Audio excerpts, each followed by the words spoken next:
He stole all the money from my account, disappeared with his mistress and a luxurious RV that was registered in my name. I faced a choice: give up or turn his escape into the beginning of our new life. That day at work, I received an unexpected email from Jack. I immediately contacted him, and Jack calmly began explaining, "Oh, sorry about this. I fell in love with someone else and decided to start a new life with her. Moreover, he told me about his plan to take the luxury RV we recently bought on credit in my name." Despite my attempts to dissuade him, my husband ignored me, abruptly ended the conversation, and became unreachable. In the end, Jack ran away with his mistress, leaving me with a huge debt. I'm the mother of our 10-year-old son and couldn't imagine ending up in such an unfair situation. I was lost. Not knowing what to do, my thoughts just vanished. I'm 35. My name is Sarah. My husband Jack is the same age, and we were a family of 3, including our smart 10-year-old son, Tyler. Tyler showed remarkable intelligence from an early age, reading articles on the computer and asking my opinion about complex matters. But Jack was unstable, never staying long at one job. Although I worked full-time and worried about our future, Jack had maintained a stable income for the past 3 years. Recently, he started talking about how important it is to create family memories, and we decided to buy an RV for $35,000. But since Jack didn't pass the credit company's check, the loan had to be taken out in my name. On the long-awaited day of the RV delivery, I received a sudden letter from Jack. He wrote that generously, he would take the RV for himself since the loan was in my name, but I would have to pay for it. In confusion, I called my husband immediately, but I only heard his confession. "Well, I fell in love with another woman and decided to be with her. At first, it was just an infatuation, but then it got serious, and I want to start a new life with her." He mentioned the divorce papers we had discussed during our last argument, said he would file them, and just hung up. This conversation was the moment I first realized Jack had betrayed me, a real blow. All subsequent attempts to call or write to him yielded nothing. When I returned home from work and looked in the drawer where the divorce papers were supposed to be, they were gone, and I was left with a huge $35,000 auto loan debt. Despite all my attempts to contact my husband through letters and calls, he didn't respond. Tyler, noticing I was acting strange, approached me after dinner with concern. "Mom, what's wrong? You've barely been eating lately. Are you okay?" "Yes, I'm probably just tired." "Uh-huh. When people lie, they look up and to the right. Lying isn't good. I noticed Dad hasn't been home for 3 days. Did something happen between you?" Stunned by Tyler's sharp observation, I took a deep breath to calm down. Realizing I couldn't hide the truth anymore, I decided to tell him everything. "I see. This is just like Dad to do something like this. Aren't you sad?" "No, I kind of saw this coming." Tyler seemed mature beyond his years. Mentally apologizing to Tyler, I desperately worked, trying not to think about the terrible events, but my body couldn't be fooled. My health started failing. That day at work, there was scheduled training, but I couldn't stand up and squatted down. "I'm sorry, I can't get up right now. I need to rest," I said, hearing my concerned colleagues' voices. I didn't have time to respond and lost consciousness. The doctor said I needed a thorough examination and kept me in the hospital. I felt so pathetic. "It's just stress," I thought, looking at the IV in my hand and the white ceiling of the ward. I couldn't hold back my tears. At that moment, Tyler, usually calm, burst into the room looking very worried, and I quickly wiped away my tears. "Mom, what happened? Is it serious? You won't die, right?" "Of course not. I won't leave my beloved son alone." "That's good. Really, my teacher called from school and said you were taken to the hospital. I was so scared, my heart almost stopped." Tyler, usually mature for his age, was still only 10 years old. I firmly decided to recover for his sake, but my condition turned out to be worse than I thought. I was diagnosed with a serious condition. "You need surgery as soon as possible." "Decide quickly," the doctor said. I followed the doctor's advice, had the surgery, and by the time I was discharged, a month had passed since Jack left. At home, opening the mailbox, I found a demand to pay the auto loan. The payments were supposed to be automatically deducted from my account, I thought in panic. Checking the balance through my card, I saw that only $33.90 remained from the $20,000. It was Jack, I realized. I wanted to demand the money back from him, but I couldn't contact him. What should I do? I don't have the RV. I can't sell it. After Jack left, everything went wrong, and I sank deeper into depression. Seeing how upset I was by the string of misfortunes, Tyler put his hand on my forehead. "You're pale. Are you sick again?" "No fever, I think. Physically, I'm okay, but you see, your father not only took the RV, but all our savings. I can't work because of my health, and we have no money left. I don't know what to do." "I see. Then I'll deliver newspapers, and I'll look online for what work I can do." Encouraged by my 10-year-old son's words, I told myself now wasn't the time to lose heart. "I'm sorry for making you worry. I can't be weak. I'll change my attitude and do everything I can," I said with a smile. Tyler smiled too and suddenly suggested, "Let's figure out how to get the RV back from Dad. How can we do that? The RV is in your name, right?" Yes. But what of it?" "Then maybe we can—" Tyler proposed an idea I couldn't even think of. It never occurred to me, "But I don't even know where your father is." "Let's check on my phone. A month ago, when we went hiking as a family, I got lost, strangely enough. Then we bought me a kid's phone and installed a GPS app that you and Dad also had access to. With it, I can see where Dad is in real time. He travels a lot." "Seriously? But what if we find him and he says something vague and runs away again?" While I was thinking, Tyler smiled and mysteriously said, "Don't worry, I've already thought it all through." "What did you say?" To my surprise, Tyler had been acting on his own while I was in the hospital and achieved something incredible. I can't believe such a smart kid is my son, I thought, amazed by his words. He even tracked down Jack's mistress. Okay, let's teach Dad who betrayed us a lesson. Excellent, let's start right now. Together with my son, we prepared for this moment. With Tyler by my side, I'm invincible. Bring it on, anywhere, anytime, I thought.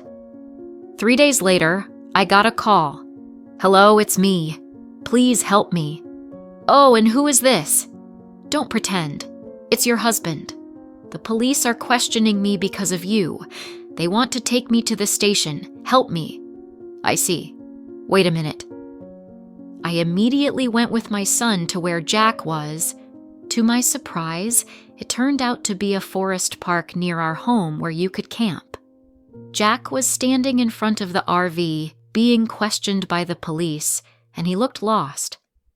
I felt a hint of pity but sighed and told the police that we needed to talk as a couple and asked them to step away for a moment. Jack, clearly uncomfortable under the gaze of onlookers, hurried to usher Tyler and me into the RV. Inside, his mistress Melissa sat with crossed legs, confidently watching us, but I no longer cared. "I'm sorry about this. Thanks for coming. But why did the police suddenly show up? I don't understand." "Because I reported the RV as stolen." "What? Why did you do that?" "What do you think? My RV was stolen." Jack, thinking there couldn't be crimes between spouses, started spouting nonsense. It's not that simple. You filed for divorce, remember? Now we're strangers. And you took a stranger's vehicle without permission. That's a crime. Tyler understood it all, as always smart. But I didn't steal the RV. I just took it for a while. Yes, but I want to use my RV now, so please return it. It would be very timely. I held out my hand for the keys, and Jack reluctantly handed them over. Assuring myself he returned them, Tyler quietly asked, "Hey, why did you abandon the family and decide to mess around with this woman?" Jack, caught off guard by his son's question, scratched his head awkwardly. His mistress smirked smugly and said, "Because I'm more attractive than your mom. Look at me. Isn't it obvious? He fell head over heels in love with me and decided to leave the family." "Shut up. I wasn't asking you, old lady. Dad, answer." Melissa fell silent under Jack's stern tone, but Jack remained silent. "If you can't explain, I'll just call the police back and they'll arrest you." Wait. Fine, I'll tell you. It turned out Melissa joined Jack's company 3 months ago. They felt an attraction to each other and got closer at a new employees' party. Later, it turned out Melissa was pregnant, and Jack decided to start a new life with her, leaving us. "Why did you take the RV?" "I quit and thought of selling it, but decided to use it first, so we went traveling." "Yes, you traveled a lot. I thought selling immediately was dumb." "Wait, how do you know?" "Remember how Tyler got lost and we bought him a kid's phone and installed a GPS app? You forgot it was on your phone too? I knew where you were all along." Later, Tyler told me he deliberately pretended to be lost on that trip so they'd buy him a phone. I was amazed by how cunningly he would think and act. I suspected something was wrong with Dad and came up with this plan to track him. "You really are an incredible kid." "I'll never be like you, who betray loved ones without thinking." Jack, facing his own harsh truth, looked like a pitiable adult, unable to respond. And I, looking at the 10-year-old Tyler speaking and thinking so firmly, felt a surge of strength as a mother. I understood I couldn't lose, especially now when everything needed to be resolved. "By the way, return the $20,000 you took from my card. That was our joint property. I don't have to return it." "No, it's not. I saved that money even before our wedding. You always quit jobs halfway, and we never managed to save together. But I don't have that money anymore. I spent it all on Melissa." I was shocked when I heard this. At that moment, I was glad I was divorcing him. That's how it was. If you stole and used my vehicle and my money without permission, that's a serious crime, and you'll have to answer. This is just our business. The police won't intervene, right? I said I won't withdraw the complaint and will add theft of money to it. "Mom, should I call the police?" asked Tyler. Melissa, Jack's mistress, listening to us, tried to sneak out of the camper but suddenly shrieked, and the sound echoed around. Standing by the door were her parents. Their faces burned with anger, ready to erupt at any moment. Shocked, she retreated, and her parents shouted, "Sorry, don't be so angry." "But why are you here?" "I called your parents in advance." "What? What for?" While I was in the hospital, Tyler went to Jack's office and tearfully told them his dad had left home with some woman and his mom fainted. Seeing Tyler so sad and weak, people immediately suspected Melissa, who quit with Jack, and gave him her parents' address. Jack and Melissa had been too openly friendly at the office and were in photos looking like a couple at the party. Learning from colleagues that Melissa commuted to work from her parents' house, I saw them standing there boiling with anger. I came to them with your photo. They came out, and I told them everything. And today I contacted them and asked them to wait nearby. "How could you do this to me?" By the way, your belly is already big. When is the baby due? In 3 months. What? Wait, that doesn't add up. You only met my husband 3 months ago. Jack, hearing this for the first time, stared at Melissa with wide eyes. Wait, what does this mean? Are you dumb? Don't you understand? It takes 9 months from conception to birth, so the child isn't yours. You're such a fool. What do you mean? Melissa tricked you after you left me. Oh, I almost managed to fool him, Melissa sneered bitterly. You're such a simpleton, completely blind to lies, a real fool. Don't laugh at me. You ruined my life. What were you thinking? Jack and Melissa began an ugly argument, but no one intervened, allowing them to vent. Meanwhile, we called the police again to explain everything. As night fell, the campground lit up with the red lights of police cars. No, really, I was wrong. Sorry. I'll work and never cheat again. Just don't let them arrest me. Dad, people don't change so easily, especially lazy ones like you. Tyler is right. I don't believe you. Think about your actions and take responsibility at the station. If I'm arrested, I can't return the money. Does that suit you? I don't care. You'll return the money after you've atoned for your guilt. Let's count child support for Tyler plus the $20,000 you stole. I don't know how much that will be, but you'll work and return it all. Finally, I told Melissa, you think you're not involved, but you're complicit in Jack's theft. Prepare for that. Hearing that she'd also have to pay if Jack didn't return the money, Melissa trembled with fear. She asked her parents for help, but they refused. We disown the daughter who brings misfortune to others. So Jack and Melissa drove away together in a police car. Thanks to Tyler's clever plan, we managed to punish Jack and his mistress, Melissa. They were soon released from custody, but through a lawyer, I demanded compensation. I filed for damages amounting to $20,000. I also made Jack pay $500 monthly in child support for Tyler. I arranged a job for Jack at a contract factory of my company.